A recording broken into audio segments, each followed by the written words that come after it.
कुमार फिर आपके समक्ष आया हूँ गिर गौ माता के बारे में कुछ बताने के लिए। जैसा कि पिछले कुछ एपिसोड्स में मैंने बताया था गिर के बारे में कि गिर मुझे और हमें और हर हिंदुस्तानी को क्यों पालना चाहिए। इसके बहुत सारे तर्क हैं। तर्क तो नहीं कहूँ, इसको यूँ कह सकते हैं कि गिर एक हमारे देश की जीता जागता संस्कृति का दूसरा रूप, दूसरा नाम है। गिर गौ माता केवल पौराणिक ही नहीं, केवल हिंदुस्तान की ही नहीं, ये हमारी सनातन धर्म की पहचान है। गिर गौ माता को पालने से हमारे धर्म का रक्षा तो होता ही है, साथ साथ हमारे संस्कारों का भी, हमारे संस्कार भी पुनर्जीवित होते हैं। अब देखिए, जब से हमने देसी गौवंश पालना बंद किया,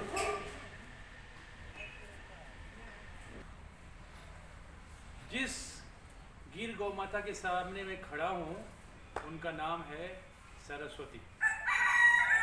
ये मैंने सारे हमारे गिर गौ माताएँ हैं सबका नाम दिया हुआ, जैसे लक्ष्मी वहाँ अभी हाल फिलहाल बचा दी है, फिर आ गई विंध्याचली, फिर श्वेता, फिर सरस्वती, इसके बाद गौरी, गंगा, दुर्गा। ये गिर गौ माता, इनका जितना भी वर्णन किया जाए, जितना भी इनके बारे में बताया जाए, कम होगा। अब इनका खाने का टाइम हो गया है।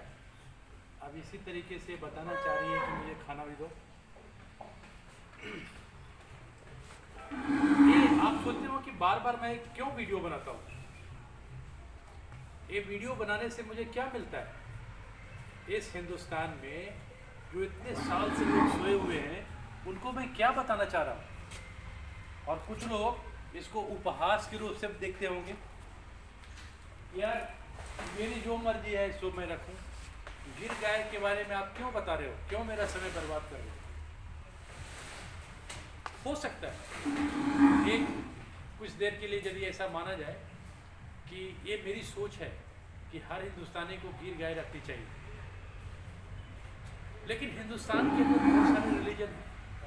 इसके अंदर इस्लाम भी है, इसके अंदर हिंदुइज़्म के साथ साथ क्रिश्चियनिटी है, जुडाइज़्म है, और बहुत सारे छोटे छोटे सेक्ट्स हैं। लेकिन मेरा जो वीडियो है वो सनातनियों के लिए, सनातन धर्म की पहचान ही हमारी गिर गौ माता है। अब आप देखिए कि जब से हमारे संस्कार का पतन हुआ है, उसका पीरियड आप काउंट करने की कोशिश करें, आप देखेंगे कि जब से हमने देसी गौवंश पालना बंद किया है तो हमारे खेतों की उर्वरकता कम गई है। और हमारी आज के दिन में हर कोई, everyone in the cities they are talking about कि जैविक खेती करो, जैविक खेती करो। और एक फैशन सा चल पड़ा है। आप अमेज़न पे जाओ, 5 किलो का जैविक पैकेट 390 रुपये में मिलता है, करीब कुछ ऐसा ही, 80 रुपीज़ एक केजी। अब ऐसा करने से क्या हो रहा है? चाल चल पड़ा है, जैविक खेती, ऑर्गेनिक फार्मिंग। शहरों में ऑर्गेनिक के नाम पे लूटा जा रहा है। 80 रुपये केजी, 90 रुपये केजी, 100 रुपये केजी। लेकिन यदि हमारे पास देसी गौवंश है तो ऑर्गेनिक फार्मिंग और ऑर्गेनिक मैन्योर, फर्टिलाइज़र की कोई खरीदने की ज़रूरत ही नहीं है। प्रचुर मात्रा में, एम्पल क्वांटिटीज़ में हमारे पास उपलब्ध हो जाएगी। क्यों? क्योंकि जो इनसे पंचगव्य बनता है, देसी गौ माता और गिर के गोबर, गौमूत्र, दूध, घी, इससे जो तैयार होता है पंचगव्य से 5 चीज़, दूध, दही, घी 3, और गोबर और गौमूत्र, इससे जो पंचगव्य तैयार होता है। और यदि उसी चीज़ का हम उपयोग करें ऑर्गेनिक मैन्योर बनाने के लिए, तो हमारे पास प्रचुर मात्रा में होगा। और जो हमारी डिपेंडेंस है यूरिया पे, डीएपी पे, वो बिल्कुल नगण्य सी हो जाएगी और हमारे खेतों की उर्वरकता बहुत ज़्यादा बढ़ सकती है। अब मैं ये कहना चाह रहा हूँ अपनी बहनों से, अपनी माताओं से, क्योंकि हमारे घर की जो संरचना है, हमारे घर की जो मूलभूत प्रोटेक्शन होती है, हमारी लक्ष्मी, घर की लक्ष्मी जो होती है, क्योंकि हमारी माँ है, हमारी बहन है, हमारी वाइफ है, मतलब देवी के रूप से।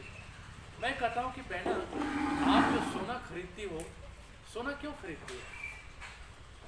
शायद ही मुझे कोई ऐसा एक्सपीरियंस हो या ज्ञात हो कि कोई बुरे वक्त में सोना बेचना भी चाहता हो। अब बेचने की ज़रूरत क्या है? आप घर में यदि गिर गौ माता लाते हैं तो आपके लिए तो सोना का खान है, सोना का भंडार है। जब तक हमारी गौ माता दूध दे रही है तो आपके पास दूध के रूप में सोना मिल रहा है। इसके जो दूध हैं, दही है, वो अमृत के समान है। और जब इसका जो बच्चा होता है, आप उसको नंदी के रूप में यूज़ कर सकते हैं, या फिर यदि उसकी बछड़ियाँ हो जाती है तो वो आपकी फिर से गाय तैयार हो जाएगी। और हर साल में यदि नंदी हुआ या फिर इसकी बछिया हुई तो लाखों की संपत्ति तैयार हो जाती है। आज के दिन में गिर गौ माता कहीं से भी आप लें, गुजरात से लें, आपको मिनिमम लाख रुपया के आसपास मिलती है। आप बताइए कौन सा सोना है जिसको आप खरीदने के बाद उसकी रिटेंशन वैल्यू लाखों में है? मुझे नहीं लगता कि कोई भी सोना, क्योंकि सोना जो आपको मार्केट में मिलता है, एक तो सोना मिलता है मतलब एडल्ट्रेटेड सोना, 24 कैरेट 22 कैरेट का तो सोना मिलता नहीं है, और उसकी प्योरिटी के बारे में आप जानते भी नहीं हैं। ये मेरा कोई ऐसा विश्वास है कि ये मैं नहीं कहना चाहता हूँ कि सोना खरीदना बंद कर दो। एक substitute you can definitely think कि यदि हम गिर अपने घर में पालते हैं तो ये चलता फिरता सोने की फैक्ट्री है, सोने की फैक्ट्री है मेरी गौ माता। और इस गिर गौ माता को यदि हम पालते हैं तो मुझे हर चीज़ प्रत्यक्ष और परोक्ष रूप में सोना से ज़्यादा वरदानी मिलता है, वरदान के रूप में मिलता है।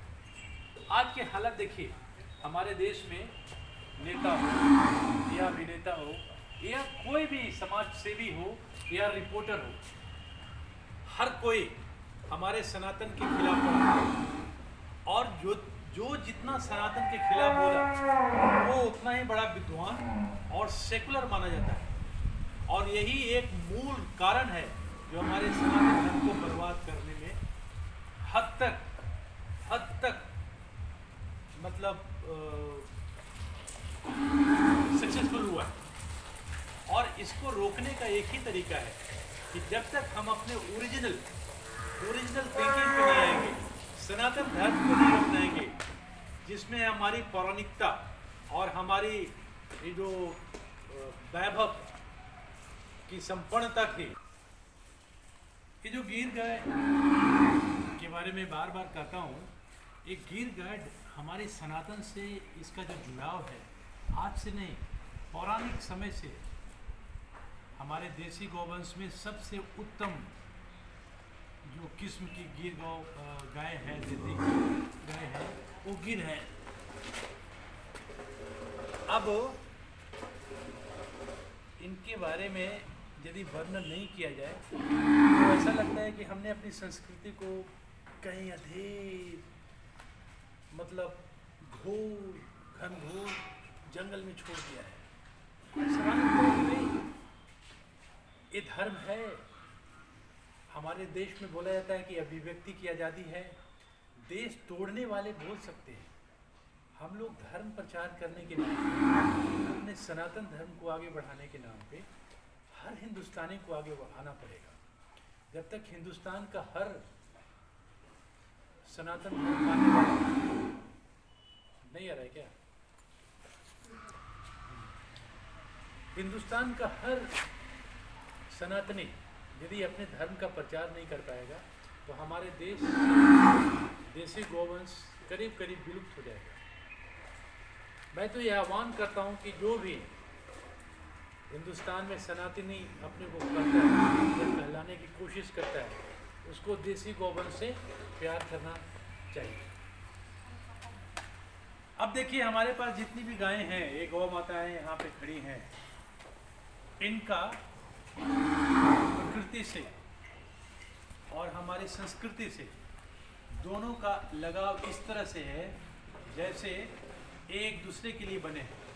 जब से हमने इनका तिरस्कार शुरू किया और विदेश से लाने की कोशिश की गायें, तब से हमारी संस्कृति खराब हुई, हमारा स्वास्थ्य खराब हुआ और हमारे देश की दुर्दशा भी हुई।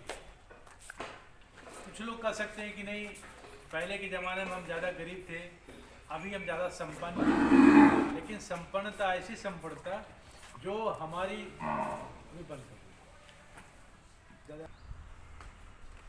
ये हमारी दूसरी गौ माता है, इसका मैंने नामकरण किया है काली माँ। काली माँ तो मिलती जुलती रंग है इसीलिए, लेकिन मेरे मन मस्तिष्क में कहीं नहीं कहीं माँ काली का ही रूप रहा होगा या फिर वो चित्र रहा होगा। जिस तरह से हर कोई माँ काली की आराधना करता है, उसी तरह से वही माँ काली का रूप क्या बोलते हैं उसको, the very face of Kali Maa must be there in my mind to name this gau माता।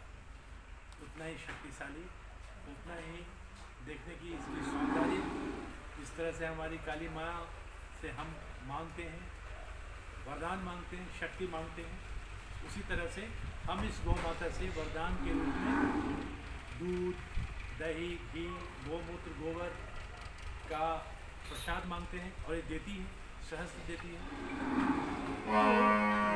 जब मैं बोलता हूँ कि जय गौ माता, जय गौ माता, जय गिर गौ माता, जय सनातन, तो हमारे उस समय रोम रोम पुलकित हो जाता है और हर सनातनियों को इस पे फख्र होना चाहिए कि हमारी संस्कृति कितनी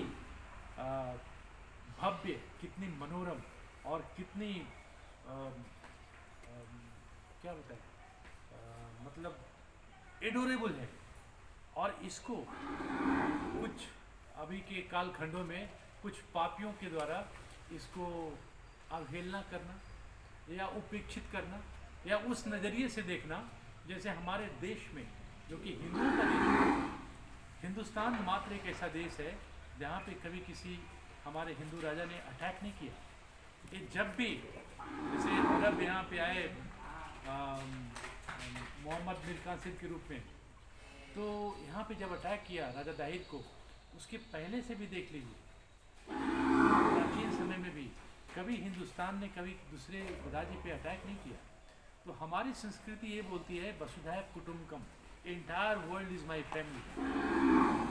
जो धर्म इतना अपने अंदर इतने बड़े सागर से भी बड़ा रूप लेके बैठा है कि हर किसी को समाहित करता है। जैसे सागर में छोटे छोटे नाले, छोटे छोटे नदियाँ और बड़ी से बड़ी नदियाँ भी आके समाहित होती है, उसी तरह से हमारा धर्म है। और कुछ लोग इसको डिफाइल करने में लगे हुए हैं। आज के दिन में हमारा देश ऐसे मुकाम पे खड़ा है जहाँ पे सनातनियों को बहुत नाना प्रकार के झंझटों से पाला पड़ता है। और कुछ तो ऐसे हमारे देश में संस्कृति बन गई है कि फ़क्र से हिंदू बोलने में उनको शर्म आती है, उनको डर लगता है कि बगल वाला कहीं बुरा ना मान जाए। और कभी कभी तो मैंने देखा है कि क्रिश्चियंस को और धर्म के लोगों को खुश करने के लिए लोग अपने ही आराध्य देवी देवताओं को गाली देते हैं। जैसे अभी हाल फिलहाल में मैंने देखा कि बहुत सारे टीवी एक्टर्स वगैरह, जैसे तांडव वेब सीरीज आई थी, तांडव में क्या किया, भगवान शिव के ऊपर गाली गलौज किया और नीचा दिखाने के लिए कोशिश किया। वैसे लोग, वैसे पाखंडी लोग, उसमें देखिए कुछ लोग दूसरे धर्म के होंगे, एक्टर्स, डायरेक्टर्स, लेकिन उसके राइटर्स, स्टोरी राइटर्स, ये सारे हिंदू।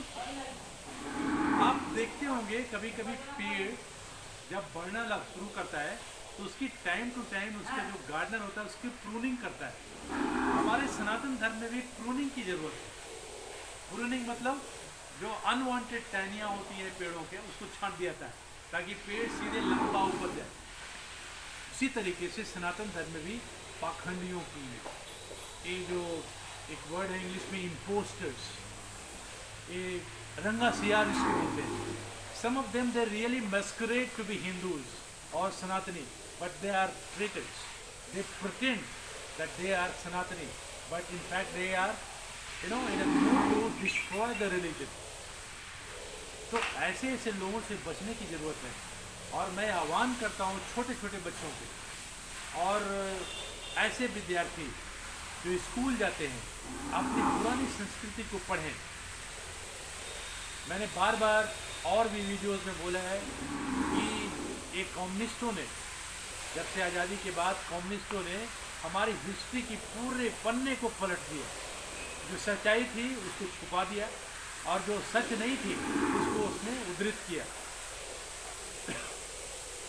धर्म के बारे में हमारी देखिए कितनी पुरानी सभ्यता है और रामायण महाभारत के अंदर कौन सा चीज़ नहीं उसमें दिया गया है कि जब प्रॉपर्टी की डिस्प्यूट हुई थी इसके ऊपर महाभारत हो गई, जब नैतिकता की डिस्प्यूट हुई थी इसके ऊपर रामायण लिखी गई है। और इसी के अंदर ब्रह्मांड में जितने भी घटित होने वाली घटनाएं हैं आप हर चीज़ का उदाहरण इससे आप ले सकते हैं। हमारे सनातन धर्म इतनी पौराणिक, इतनी व्यवहारिक और इतनी आदर्श है। हर बच्चे को जो कि हिंदू धर्म के अंदर पैदा हुआ है, सनातन धर्म के अंदर पैदा हुआ है, उसे सीख देने की ज़रूरत है। मैं अपनी देसी गौ माताओं के द्वारा एक कोशिश करता हूँ। ये ऐसा मत समझिए कि केवल गाय है, ये मेरी भारत माँ है और भारत माँ को हम उस तरह ही प्यार करें जैसे हमारी देसी ये गौ मैया को मैं प्यार कर रहा हूँ। हमारा भारत माँ भी वैसे ही है और इसको तोड़ने के लिए बहुत सारे पाखंडी पैदा हो गए। अभी हाल फिलहाल देखिए वो सिंधु बॉर्डर पे ये क्या नाम है उसको, टिकैत, लोग तो बोलते हैं टिकैत लेकिन मैं उसको डकैत बोलना ही था उचित समझता हूँ क्योंकि वो बंदा पढ़ा लिखा कुछ भी नहीं है। 3 बिल वापस चाहिए। कुछ लोग तो कहते हैं कि बहुत सारे लोग उनको फंडिंग किया हुआ है, फंडिंग करने इतना फंडिंग किया हुआ है कि वो मोदी जी का विरोध करते करते भारत माता का भी गाली देना शुरू कर दिया है। देश को तोड़ना चाहता है। आप समझिए कि ये गौ माता हमारी देश और इसको बर्बाद करने का मतलब क्या हो, हत्या करना हमारे देश। अब देखिए कुछ लोग शांति दूत जब कुर्बानी आती है तो ऐसे ही गौ माता को चुनते हैं और कुर्बानी देते हैं, हलाल करते हैं। तो इससे बुरा कुछ नहीं हो सकता हमारे देश के लिए। इसलिए यदि सनातन बचाना है तो हमारे छोटे बच्चों को प्रेरणा लेना होगा क्योंकि बड़ों को समझाना बहुत मुश्किल है। वो ऐसी ऐसी चीज़ समझ के बैठे हुए हैं कि उनको लगता है कि जब तक सनातन को गाली नहीं देंगे तब तक उनका पेट नहीं भरेगा। जब तक हमारे आने वाले पीढ़ी को हम नहीं समझा पाएंगे ये सनातन को बचाना हमारी संस्कृति को बचाना, हमारी सिविलाइजेशंस को बचाने के बराबर है। ये गौ माता ही नहीं है, ये हमारी देश की पहचान है। सबसे पुरानी जो हमारी आराध्य माँ है, गौ माँ, यही है गीत। और गीत के साथ साथ जो जितने भी हमारे देसी गौवंश हैं उनको बचाएंगे।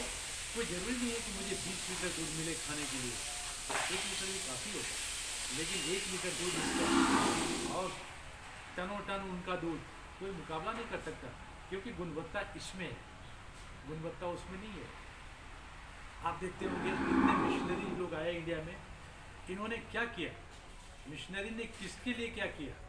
वो कॉलेज बनाए, स्कूल बनाए, वहाँ पे धर्मांतरण कराया, वहाँ पे अपने धर्म की बातों को फैलाया। चाहे वो मदर टेरेसा हो, चाहे जितने सेंट पॉल हो, सेंट जोसेफ हो, जिनके नाम पे स्कूल चल रहे हैं, ये अपने टाइम के बहुत बड़े लुटेरे लोग, बहुत बड़े प्रोसेलिटाइजर्स, जिसको कहता है ना कि somebody who came with a mission, तभी तो कहता है कि missionary school. What is the mission? Mission is not to make India. इनका मिशन नहीं था कि they have come here to make your country beautiful or they have certain hidden or ulterior motive to improve the condition of the people here. No, not at all. Their mission was only one: you come here, permeate in the system with in, इनके जड़ के अंदर घुस जाओ। पहले उन्होंने मेरी language को ख़राब की, हमारी सभ्यता संस्कृति को बर्बाद किया, हमारी जो पौराणिक ड्रेस थी, वेशभूषा थी, उसको बर्बाद किया। और उसके बाद देखिए जितनी भी सिविलाइजेशंस हुई हैं जो ग्रो किए हैं, वो जब तक अपनी ओरिजिनलिटी को नहीं बरकरार रखा है वो कभी आगे कभी नहीं। हम कितना भी अच्छा अंग्रेजी बोल लें, हम अंग्रेज की तरह अंग्रेजी नहीं बोल सकते। शशि थरूर कितना भी नाटक कर ले, एक्टिंग कर ले, लेकिन once he opens his mouth he proves that he is a bloody scoundrel. But हमारी जो अपनी पौराणिक भाषा है हिंदी और संस्कृत में हम कितने फ्लुएंट होते हैं, लाजवाब, हम खूब फ्लुएंटली बोलते हैं। कभी कभी मैं भी कुछ अंग्रेजी के लफ्ज़ बोल देता हूँ, इसका मतलब ये नहीं कि मैं विद्वान हो गया, मैं अनाड़ी का अनाड़ी हूँ। ये तो हमारी भाषा है, पढ़ाई के दौरान हमारी पूरी संस्कृति को लोगों ने चेंज कर दी। तो लोग रोजी रोटी के चक्कर में अंग्रेजी पढ़ते हैं, लेकिन कितना बढ़िया होता जैसे कि अभी नई शिक्षा नीति ने मोदी जी ने कहा है कि हमारी एंशिएंट सिविलाइजेशन, जो हमारी कल्चरल वैल्यूज़ है, इथोस, हमारी ट्रेडिशनल इथोस, जो हमारी the basic fabric of the society, जो हमारे देश की आन बान शान, जो हमारी कल्चरल वैल्यूज़ है, उसको चेरिश किया जाएगा। यदि वैसा हो जाता है तो फिर से हमारे देश में वो स्वर्णिम काल आ जाएगा। तो ये गिर गए गौ माता के द्वारा मैं आप लोगों से अनुरोध करना चाहता हूँ कि गिर न मिले तो कोई भी देसी गौवंश आप घर में जरूर पालें। उसके द्वारा दिया गया गोबर, गौमूत्र, दूध, दही और घी, इससे जो पंचगव्य बनता है गोबर के ऊपर डालें और देखिए वो हमारे खेत में जाएगा तो वही जैविक खाद बन जाएगा और वो सोना उगलेगा। सोना कैसे उगलेगा? हमारे स्वास्थ्य में सुधार हो जाएगा, हमारी पर्यावरण में सुधार हो जाएगा, पूरे राष्ट्र का क्या बोलते हैं कैरेक्टर सुधर जाएगा। जो हम अभी जो एटमॉस्फेयर है इट इज़ टोटली पेट्रीफाइड, सड़े हुए कल्चर, विदेशी कल्चर, पाश्चात्य कल्चर को जो हमने अपनाया है और उसके द्वारा जो हमारी संभ्रांत कल्चर थी उसकी डिग्रेडेशन हुई है, उसकी जो है सो डिन्यूडेशंस हुई है, हम उसको बचा सकते हैं। तो मैं और से तो नहीं लेकिन छोटे छोटे बच्चे, स्कूल गोइंग चिल्ड्रन से मैं अपील करना चाहता हूँ कि तुम अपने जीवन में जब भी ऊपर बढ़ो इतना याद रखना कि जब तक देसी चीज़ों का इस्तेमाल नहीं करोगे कभी आगे नहीं बढ़ पाओगे। क्योंकि जब तक हम इन गौवंशों का सेवा नहीं करेंगे तो हमारा स्वास्थ्य बनेगा नहीं। जब तक हमारे स्वास्थ्य नहीं बनेंगे फिर हम स्वस्थ राष्ट्र का निर्माण कभी नहीं करेंगे। स्वस्थ राष्ट्र का निर्माण नहीं होगा तो हमारा भविष्य अंधकार में रहेगा। इसीलिए मैं अपनी बहनों से भी बोलना चाहता हूँ कि घर में हम लोग देखते हैं कि हमारी इकोनॉमी बिल्कुल डिस्ट्रॉय हो जाती है सोना के चक्कर में। सोना मत खरीदे, घर में ये सोने की फैक्ट्री लाए। एक गौ माता जो है हमारी, अब देखिए बेचारा, ये देखिए इसका कलर क्या, सोने ऐसा ही तो है। इसका नाम है शिवा। ये शिवा गौरी की बेटा है, गंगा है वो गौरी, गौरी का बेटा, इतना प्यारा बच्चा। अब देखिए इसका कलर सोने का है, चलता फिरता सोना। आप सोना जब खरीदते हैं तो घर में और या लॉकर में डाल देते हैं, लेकिन ये मेरा सोना देखिए कितना प्यारा सोना है, प्यार करता है, रात दिन आपके समक्ष रहता है। जैसे चाहें इसे प्यार लें, प्यार दें इसको, ये आपके लिए जीता है। तो इन्हीं बातों से मैं फिर जय गौ माता, जय सनातन का नारा लगाते हुए अपील करना चाहता हूँ मेरे देशवासियों से कि मेरे देशवासियों जागो, अपने सनातन की रक्षा करो और अपने जो पौराणिक चीज़ें हैं, जो हमारी धरोहर है, उस पर गर्व करना सीखो। यदि हम आज गर्व करना सीख जाएंगे तो इस पर फख्र होगा कि हमारे देश की संपत्ति है और हमारे देश की जो भी है ऋषि मुनियों के द्वारा प्रमाणित है कि हमारे स्वास्थ्य के लिए, हमारे बौद्धिक ज्ञान के लिए और हमारी समृद्धि के लिए बहुत जरूरी है। इसलिए अपने देसी गोवंश अपनाएं और राष्ट्र बचाएं। धन्यवाद।